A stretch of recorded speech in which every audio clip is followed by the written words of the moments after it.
See you, Roy. Bye.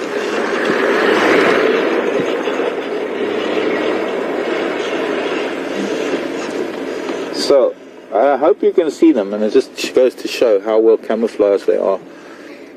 Adults don't have to be on them all the time.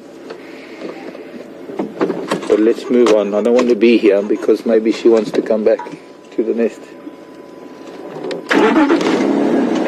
There is it.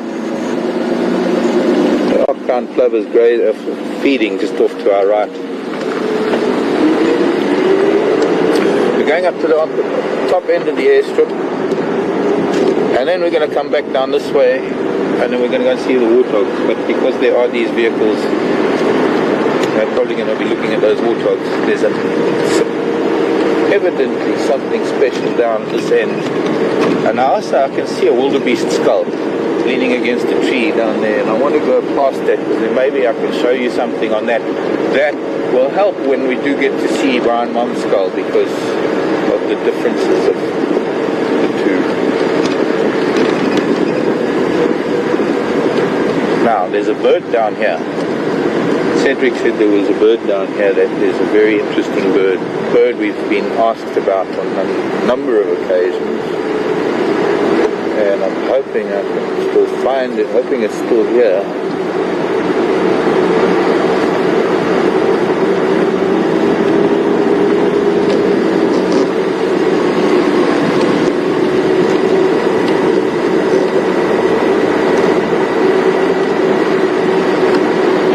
Should be big enough to be seen.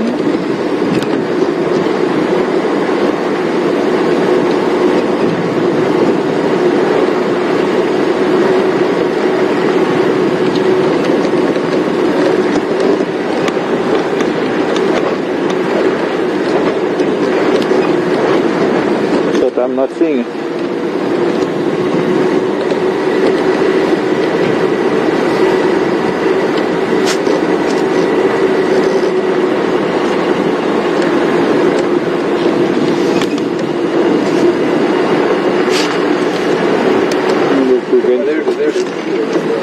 Whereabouts?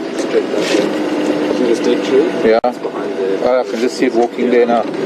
We might be able to, it's gone south of Arathusa, so I can't go and follow it. But maybe we can get a view of it through the gap. It's moving a little bit that way. Yeah. It's difficult to see through all this worry thicket.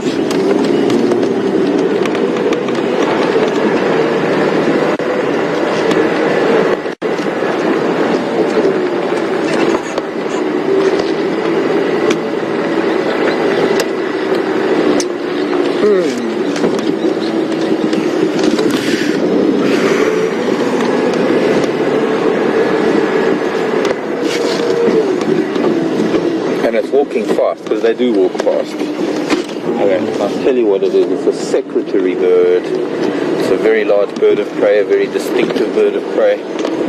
One category all on its own. Walks through the grassland, but very well padded and especially adapted feet for killing its prey with its feet.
stunning bird. Very long legs. It has what look like black leggings on, and it has these quills, these lovely line of, you can see it looks like a black stripe down the back of the head. It looks like, and they are very long feathers. At the moment they folded back, but they look like maybe pencils that would stick out of the secretary's ear. I know, it's very sexist. I didn't call it a secretary bird. It's been called a secretary bird forever. It's not,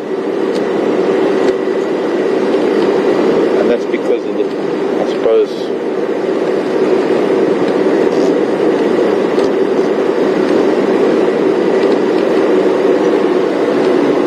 the notion that secretaries are mostly women. You can see the impala heading off behind it. They're in no danger, of course.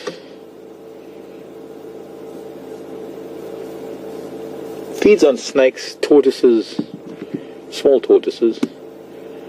If they find a nest hatching, they'll eat quite a few of them. I found a lot of baby tortoises at the base of a tree or underneath the trees where secretary birds nest. And that's about the best we're going to get to see of it, and I'm glad we did.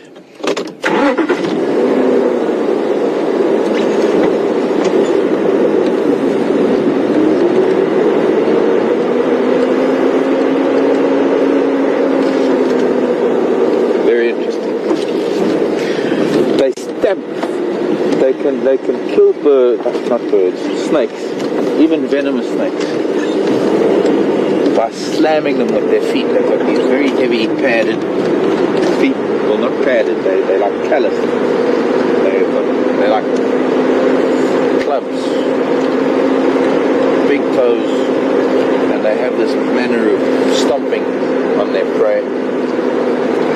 Of course, being a raptor, being a bird of prey, they have typical raptor-shaped beak, tearing at flesh, tearing at things.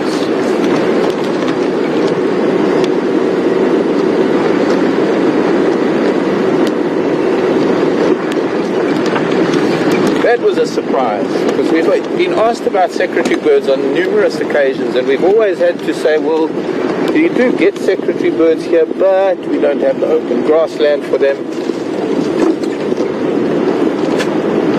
But they could occur on some of the open areas that we do have access to, and lo and behold, here, there's a secretary bird today. It makes it all worthwhile. Just count plovers, by the way. Parents, not the parents, but that's whose eggs those were, those lovely cryptically coloured eggs. I'm going to stop briefly now, shortly.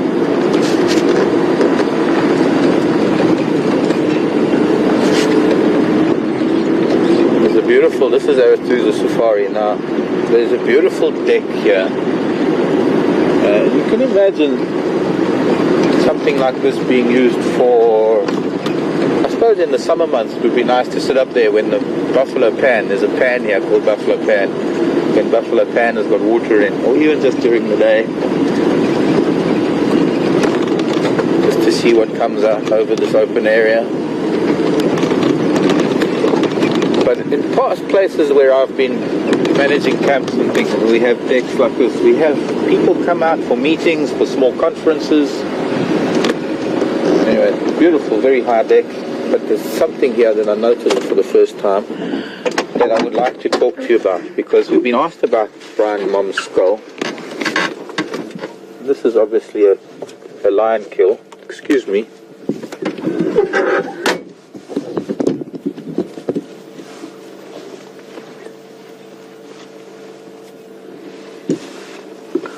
A lot drier and older than Brian's mom's skull.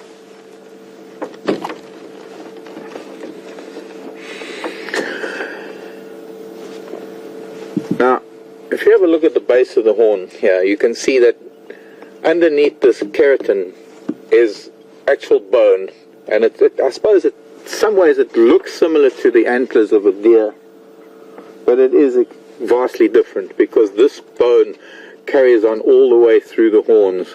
What we have here on the horns, they look a little bit gross, but they're actually just the tubes from horn-boring moth. It's the larva of a very special, so bird's making a noise, very special moth larva that's only eats the keratin of the horns.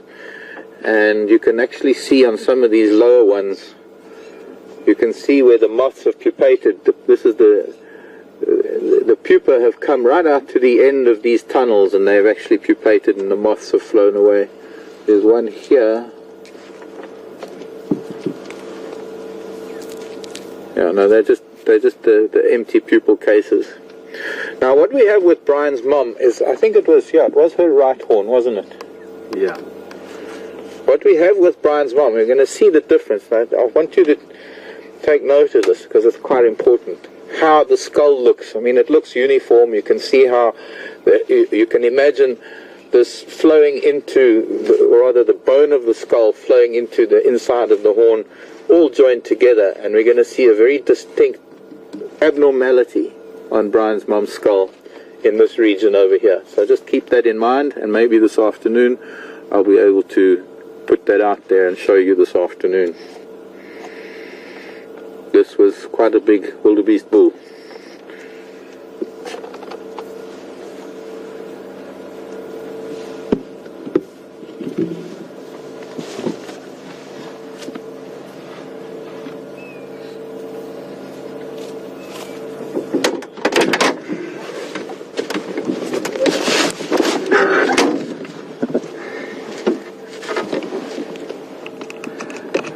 Did I see something? Something?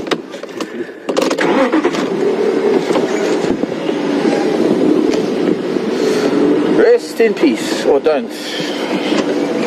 Blaze across.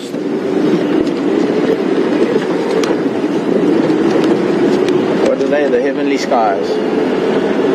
Let's see if those warthogs are still around. Yes, looks like they are. Love it when a plan comes together.